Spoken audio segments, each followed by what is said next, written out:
Jesus didn't have a problem with people that's in the streets. He had a problem with religious people. How can I help anybody when I was not even able to help my own son? I would never do that. I would never do that. And I became that in a matter of minutes when they took my pain pills away. And I said, I'm not where I want to be, but thank God I'm not what I used to be. This is Faith in Your Recovery. I am Randy Davis. Welcome to the battle. Thank you for joining with us here on Faith in Your Recovery. I'm Randy Davis. Our guest today is Rob Decker. Welcome, Rob.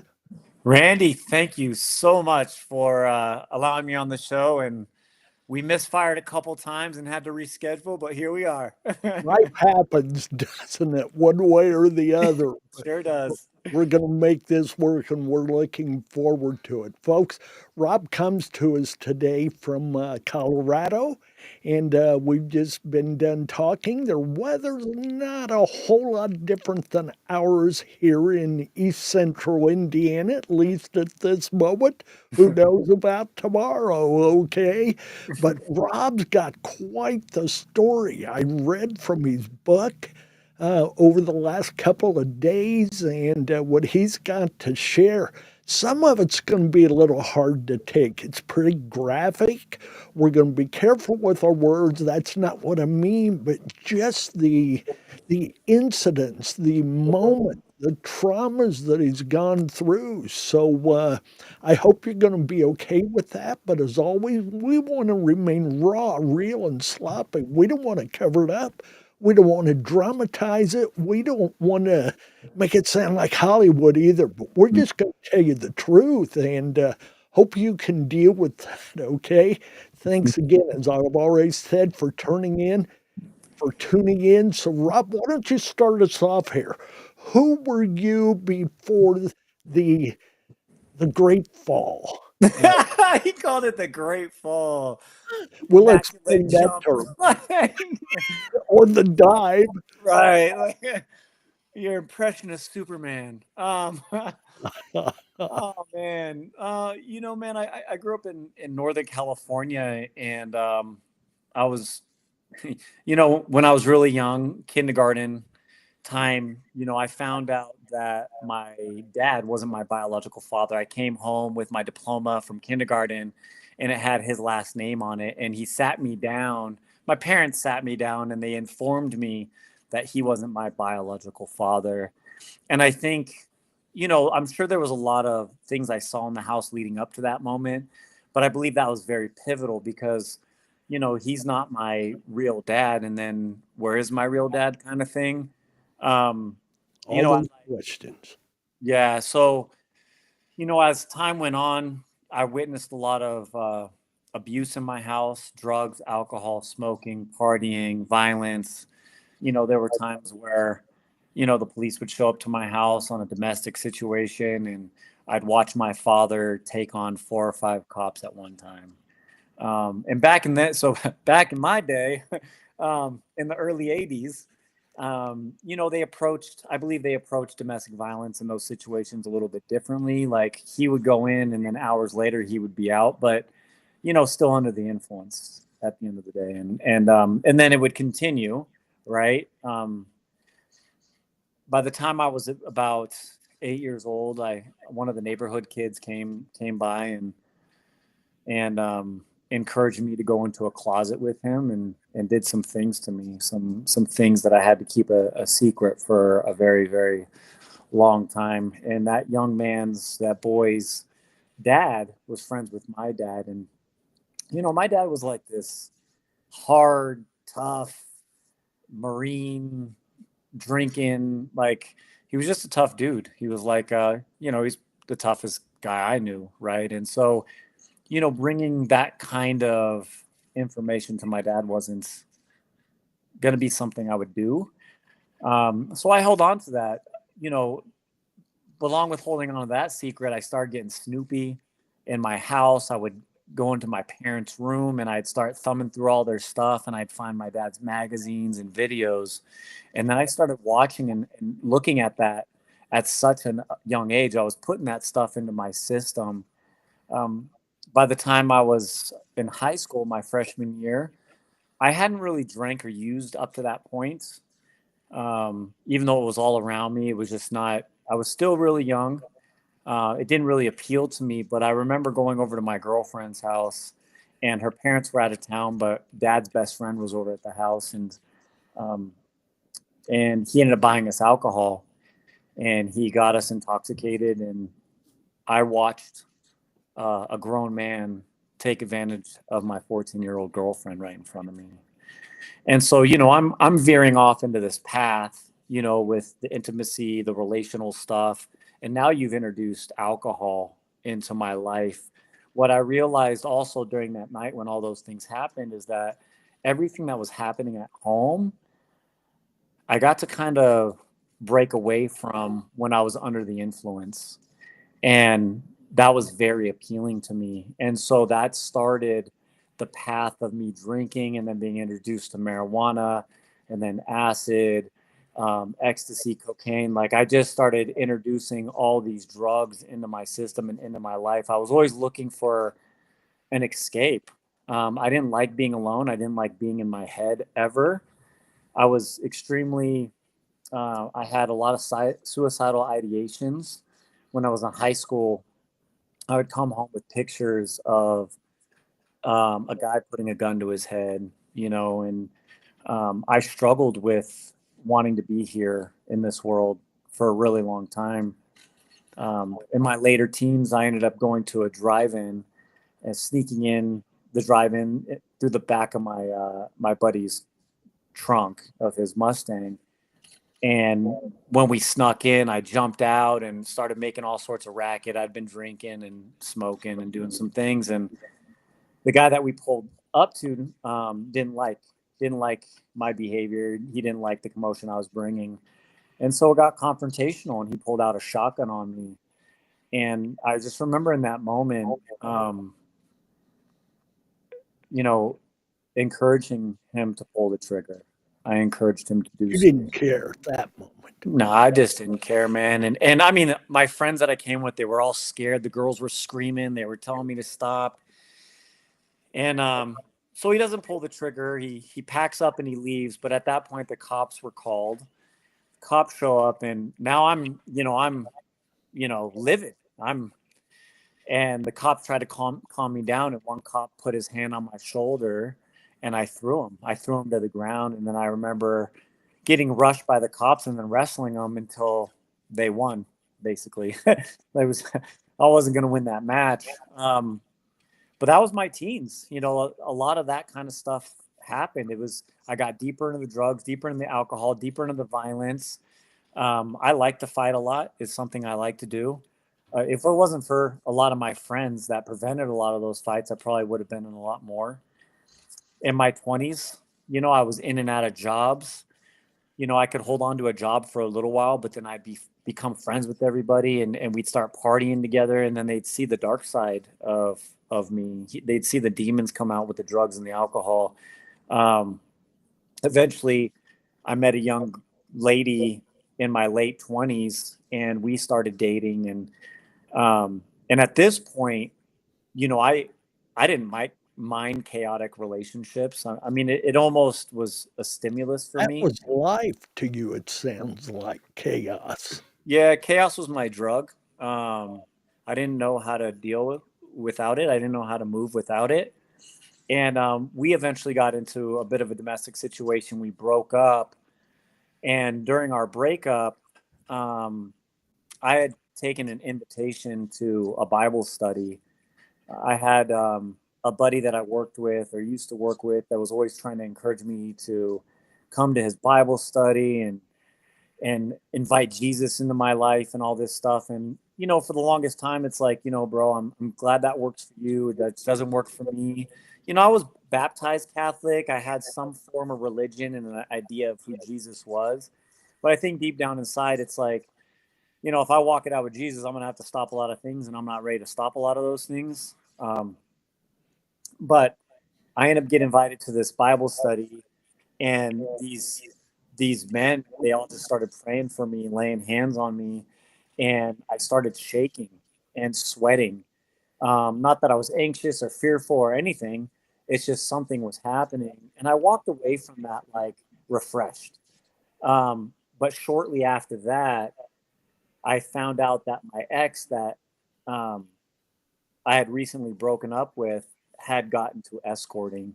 So, early in the 2000s, we had Craigslist where you could Yes. get escorts on Craigslist, right? That was a thing. Well, my buddy had spotted her on Craigslist, and he reached out to me. And I was in a place of like, yeah, bad stuff happened between us, but like that's no lifestyle for a young lady, especially someone that I still cared for. So I made my way back into her life. Um, I was still struggling with the drugs and the alcohol, even though I just had this fresh experience with faith. And she ended up going on a trip. So the deal was, let's get rid of all your clients and we'll work out the relationship. But she had to go on this very last one. It was very lucrative for her. It paid out a lot of money. And while she was over there, she was sending me pictures and texts of, telling me what had happened to her to a certain degree. Like it was basically short of, he raped me and he beat me. Like it was like one step under, but like I got it. Like I know what you're saying, right? So during that conversation, she said, when I get home, let's just work it all out. Like I'm committed to that, and so I was cool with that. She came home from that trip, and we ended up back at her loft, and we got into a conversation that just was super uneasy and uncomfortable. And I went downstairs, and I'd been drinking that day. We had actually stopped off at the liquor store when she came to pick me up to bring me back to her house from that airport. And I went downstairs to rest it off, and I woke up to a banging at the door. And she comes down the stairs, and I ask her what's going on, and she says, I called the cops and told them that you raped me and tried to kill me. And in that moment, I just, between the fear, the betrayal, the confusion, the adrenaline, I just decided that rather go to prison for something I didn't do, that I would rather just take my life. So I ran headfirst out of a 3rd-story loft window, Supermaned it. I believe my foot clipped an awning, changed my fall, and I ended up severing my spine, breaking both of my arms, and collapsing my lung. And I was sent to the hospital for a 10-hour surgery to wake up to the police arresting me for rape, attempted murder. And they threw the cuffs on me, and they threw $1 million bail on me. And then I was given 24-hour police surveillance on top of it. And while I was in the hospital, one of the cops that was on his shift, he started kind of grilling me, saying that he was reading my case, that I was this really bad guy, and that what the men in prison were going to do to me were just unspeakable. And I started to break down, and I asked him, or he told me that he had read everything, and that that I had a lot of bad stuff coming my way. And I told him, I said, I've done a lot of bad things in my life, but that just wasn't one of them. That wasn't one of them. And I really, truly did care about this girl. And I broke down crying. And a nurse had to come in, settle me down, because I had just had these major surgeries. I had these blood transfusions. The blood wasn't taking. I mean, I was struggling. In the hospital. And as she's leaving, the young lady comes in with her sister in a disguise with a folder in her hand. And the cop's demeanor just changed. And like, he's like, is that who I think that is? And I said, yeah. And he goes, well, that doesn't make sense. And he escorted her out of the building. At that point, I was resting in bed, and I was talking to God, and I was asking God, like, what are we going to do? Like, what happens from here on out? Because I'm broken to pieces. I'm cooked. I'm hooked up to all these machines. Things are absolutely chaotic. And, I'm facing prison. Let me plug something in here. At what point was it, and maybe you're getting ready to tell us, but the report you got from the doctors had to place some mental anguish on you as well about your future? They said I may never walk again. Okay. Uh, Okay. yeah, because I severed my spine, so I basically my L2 and my lower back was completely detached from, like millimeters short of this completely snapping off. And so I couldn't even sit up. There was nothing I could do. Like I was in immense amount of pain, so much that I had dilaudid and morphine being shot through me, um, just to reduce some of the pain. But I felt it all.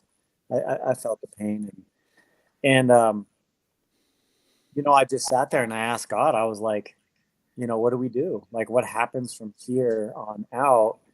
And I just recall this calm, this peace that came over me. And if anyone's ever spent time in the hospital, there's lights, there's no noises, there's intercoms, there's doctors, there's nurses, there's medication, there's oxygen. There's just a number of things that just aren't peaceful, right? But this a peace came over me, and clear as day, I heard charges will be dropped, bills will be paid, and you will walk again. Um, I woke up back to all the chaos, and one of the one of the cops that came in was like, "Hey Decker, I just want to let you know that you're being released this weekend. They're going to drop the charges." And so that was the first one. That happened, and shortly after that, my mom came to visit me. She was my first guest. Since I was on lockdown in the hospital, I wasn't allowed to have guests. So my mom just happened to get there at the right time. I saw her talking to the doctor. I saw her weeping in the hallway, and I asked her what happened and what was going on. And she told me everything was going to be okay, but I knew it wasn't. Well, I knew it was, but I knew that's not what was going on with her. And she admitted to me that the doctor said I may never walk again. That was what she admitted to me. And they came in, neurosurgeon came in and said that we're gonna give you another surgery. We're gonna give it a shot, and so they did. So I was given another back surgery, and at this point, I was able to sit up at the edge of my bed, get on both of my feet, and I was able to drag my left foot out of the bedroom into the hallway. And I was super excited about that because I knew that I was going to walk again. I knew that I mean, it was going to be a rough road. I will promise you that. It was going to be a super rough road, but I'm going How to how long before you were able to walk from that point to where you felt like you had a good gait, you were stable? a good gait took quite some time, to be honest with you. A good gait was a while because I landed on the left side of my body, so that included most of the injury. Um, I mean, I hit the concrete so hard that it blew my L2 to the right side of my body, where when they pulled it back, they couldn't even straighten it out. They couldn't line it back up with the rest of the spine. So like currently my back doesn't have a curve in the lower back, and it's slightly scoliosis based on the structural damage. I have my own challenges with the way that I move, um, but I just I kept working at it. I kept walking. I kept trying to run. I eventually got back into the gym.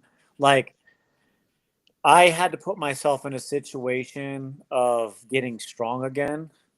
And during this time I was still seeking out faith. I was still praying, but I was struggling. I was struggling so much. And I think that the biggest turn for me was when I was living with my mom. So I was in the hospital for 6 weeks. My mom had me move in with her, and I was sleeping on her couch trying to get better. And she came home one day, and I just broke down crying. I was just like, Mom, thanks for being my mom. And my mom sat down with me and had a heart to heart. You know, she basically told me the things that she had been through in this life about, you know, running away, being raped by a family member, being told she would never get pregnant, that she gets pregnant with me. And then, you know, my mom had a really hard life. And when she was sharing all that with me, like I stopped looking at her as my mom that I expected so much from my whole life. And I saw her as a broken young woman that did her best to do what she could, right? And That moment of understanding of who she was and what she was about had to be very revealing to you. it was, and my heart just, you know, she needed forgiveness and grace just as much as I did. And then she told me about my dad who raised me. So I call him my dad because he raised me from 6 months old. But then she told me stories about him and the things that he had been through, and he was a product of, you know, grandpa raping grandma. And, you know, when he got home from the military, he walked in on his wife sleeping with another man. Like the amount of angst and trauma in his life as well that he may have never came to terms with. And both of my parents drank and used drugs and tried to raise kids. They had their own demons. They were running from their own problems. They were, you There's know, that chaos we were talking about earlier that just engulfed you in so many ways, from the generational experiences to your own. yeah, it was all generational stuff, and it was just getting passed down to me. And but you know, that started me on a decent path of a good recovery, and I kept pursuing God. But you know, for 4.5 years, I still struggled with pain medication, cocaine, and alcohol. You know, marijuana as well. I still struggled because there were just things that I had a hard time dealing with, and self medicating was always my go to. Your Uh, answer.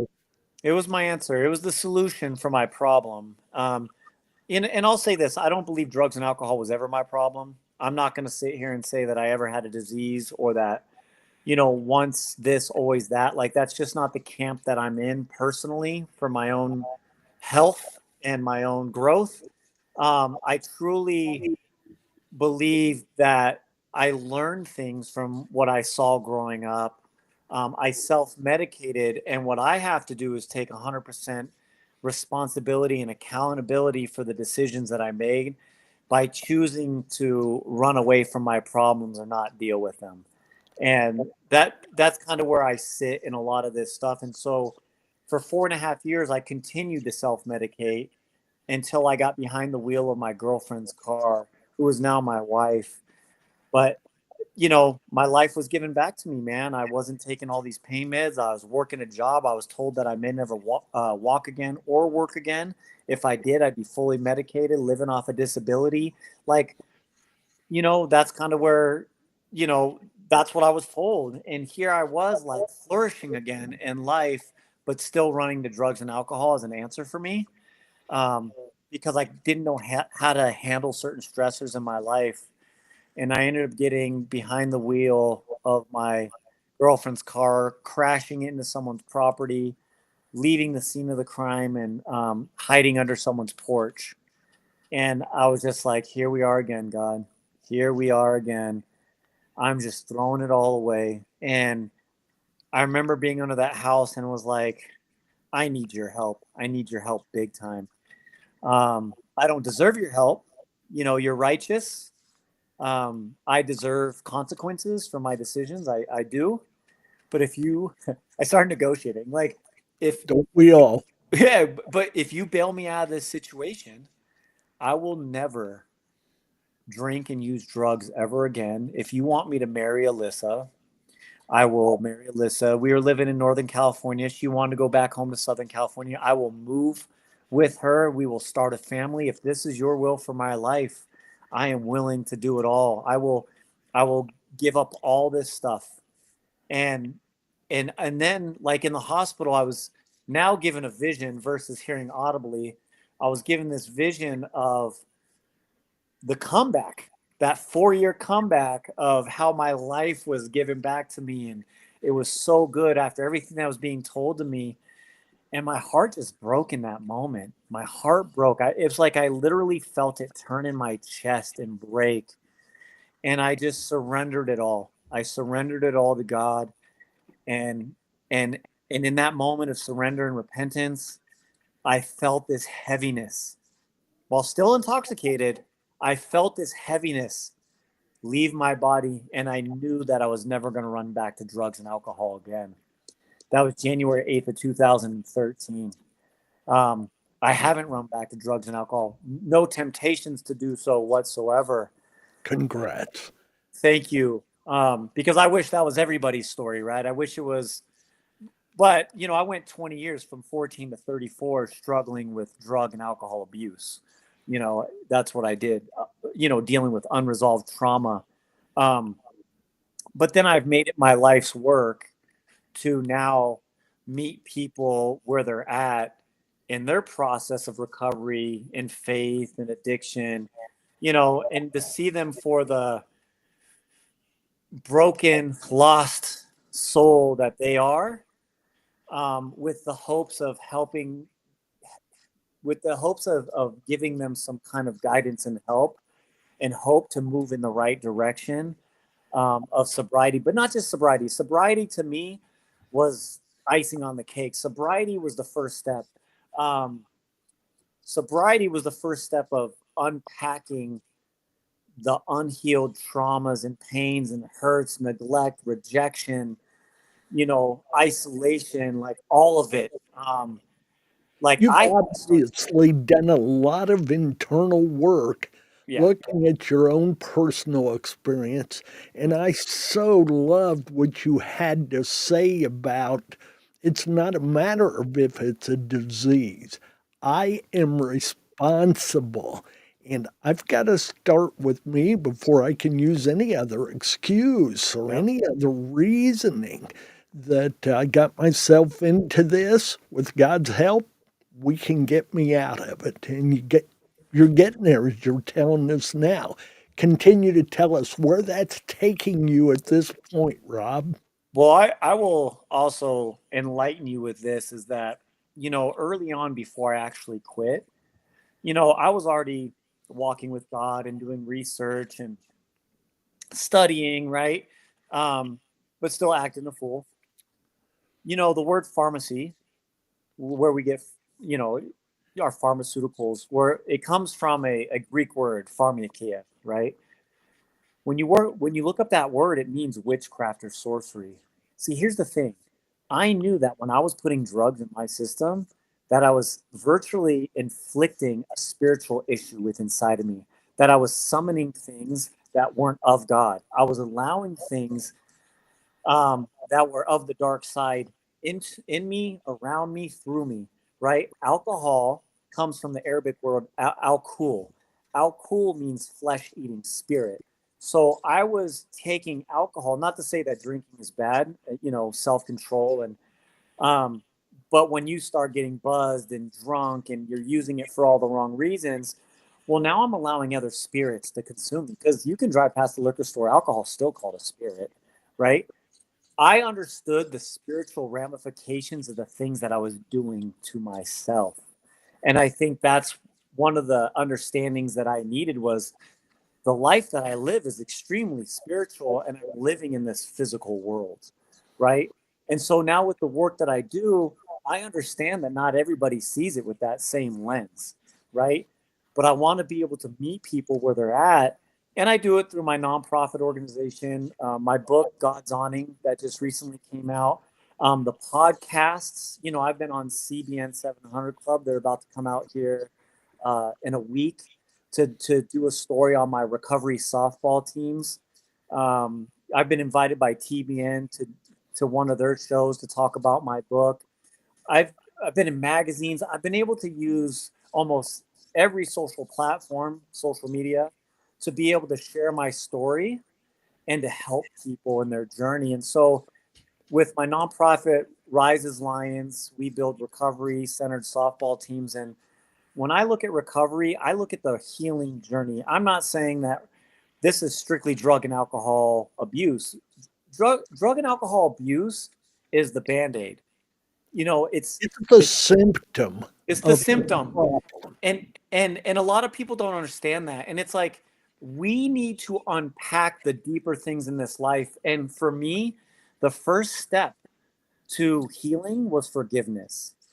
If anyone takes anything away from this, your parents may have not been very good to you. Most of the time, they were kids with their own problems trying to figure it out themselves. They made choices based on things that have happened to them as well. And I think that we need to start by forgiving those people that did harm to us, because sometimes that's all they knew. They just didn't know better. Even if when they do, they self-sabotage. Like, so forgiveness was that first step. And then like looking at myself and forgiving the things that I did to myself, how I acted to others, because you don't want to live in a place of guilt and shame and judgment all the time either, because that's a disease. You want to talk about a disease? Living in those attributes is the ultimate life killer, right? So I had to start addressing all those. And trust me, forgiveness can be very hard, because we can still be engaging with people that did harm to us, right? Now we create healthy boundaries, right? We have to be able to understand what's healthy, what needs to be in our life, what does not be. And a lot of that, a lot of those characteristics weren't taught to us. Like, I've had to figure that out in my own recovery, in my own healing journey, navigating that. Has it been flawless? Absolutely not. you You know, know, something you've reminded me of throughout much of our conversation here, and I can't tell you where it can be found, but the idea, it says in God's word, He is a rewarder of those who diligently seek seek Him. him. Yes. And it goes back to you talking about, you were studying, you were researching, you were looking into it. And finally, you must have got to the point to where you had what you felt you needed. You were able to give it up, give it over to God. And the way God's economy works is that when we have that moment of total surrender, He's got something to give us, Yeah, something to share. And I've always said we're blessed for one reason only, and that's so we can bless others. I How agree. I'm going to guess you couldn't count the number of times, other than the suicide attempt, to where you could have lost your life. The guy with the shotgun that you mentioned earlier, you said you were big into fights. One blow, even in a not so Well, violent and fight. think about all the times I got behind the wheel There, intoxicated. I mean, from exactly. the moment that I was able to drive, like how many parties we went to, how intoxicated I got. Like, I mean, I would show up, I would go outside and look at my car with new bumps and bruises on it and be like, I made it home. I don't remember getting in the house. I don't know how I got there. Like, my car was parked fine. Like, you know, you start seeing the grace of God in a lot of those situations. I think a lot of times when you have a victim mindset, which I spent a lot of time there, I spent a lot of time being a victim because I was victimized. But at some point, you take ownership and you like, You what am I have. going to do with these things? Like, I'm now going to use those things that were meant to hurt me to help others. That's what I'm going to do with it now. And you just, a lot of times with the victim mindset is that we focus on the things we got in trouble for, or how we got offended and hurt, but we don't really look at the things that we got away with, by the grace of God, and we know that we shouldn't have. With all the trouble I've ever been in my life, like, that was really a slap on the wrist compared to a lot of things that I partook in. So we got to see God. Share with us share with us how we can get our hands on your book. We've just got a few more minutes here, seven Yeah. or eight. Share with us how we can get your book. Yeah, if you go onto Amazon and look up God's Awning, that's check out all the reviews. I do encourage you though that if you read the book, I please leave a review. The reviews help the algorithm of the book, and so when people are looking up self-help, spirituality, God, recovery, addiction kind of stuff, like, my book would be one of the first ones to pop up there when you have reviews and 5 stars and all that kind of stuff. And don't give me 5 stars if you don't think I deserve 5 stars. I'm just saying, like, you know, If it does hit you, let us all know. it doesn't hurt. It doesn't hurt.